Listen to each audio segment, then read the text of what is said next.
السلام علیکم ورحمۃ اللہ تعالی وبرکاتہ۔ واصف شاہ ہدیٰ ڈاکٹر نثار معرفانی صاحب اللہ کے فضل و کرم سے فقیر خیر و عافیت کے ساتھ ہے،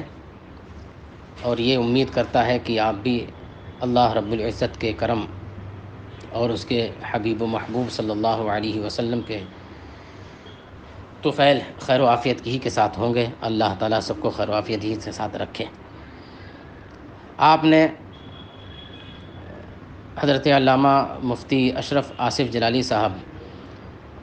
زیدہ مجدہ کے تعلق سے جو سوال کیا کہ انہوں نے اپنی تقریر میں خاتون جنت حضرت سیدہ فاطمہ الزہرا رضی اللہ تعالی عنہا کے لیے لفظ خطا کا استعمال فرمایا، تو اس سلسلے میں سب سے پہلے انہوں نے جو الفاظ اپنی تقریر میں استعمال فرمائے ہیں میں اسے دہراتا ہوں، پھر اس کے بعد اس پر میں جو اس کا حکم ہے اسے عرض کرتا ہوں۔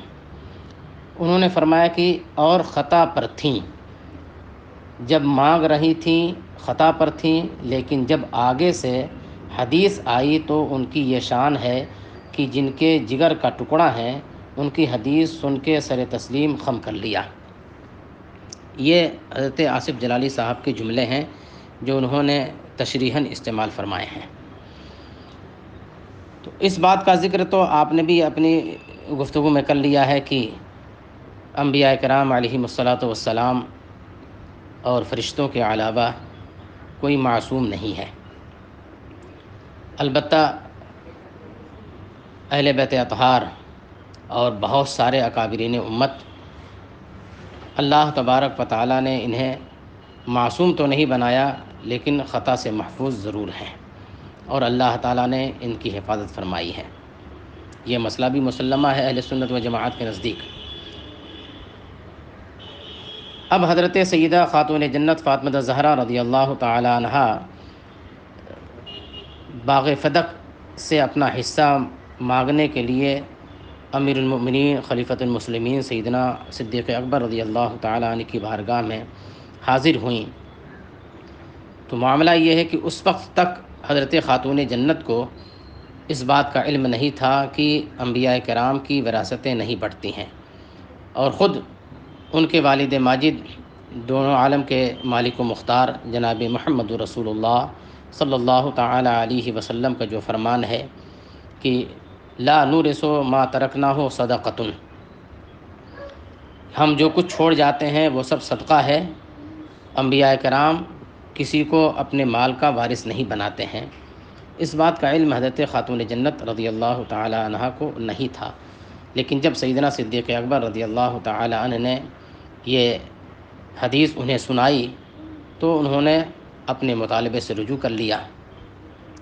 تو حضرت خاتون جنت رضی اللہ تعالی عنہ کا یہ مطالبہ کرنا چونکہ معلوم نہیں تھا تو ایک خطا ہے، اور ان کے لیے خطا کا لفظ استعمال کرنے میں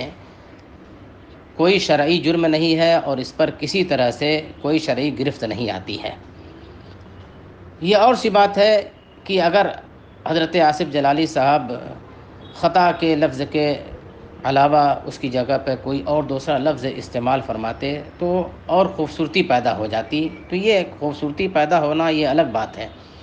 لیکن اس پر کسی طرح کی کوئی شرعی گرفت الحمدللہ حضرت آصف جلالی صاحب قبلہ پر نہیں ہوتی ہے۔ اس لیے جو حضرات اس لفظ کو لے کر کے واویلا مچا رہے ہوں، یا ان پر کوئی شرعی گرفت کر رہے ہوں، یا کوئی اور پلاننگ کر رہے ہوں، تو یہ سب چیزیں جو ہے عبث اور بیکار ہیں۔ حضرت آصف جلالی صاحب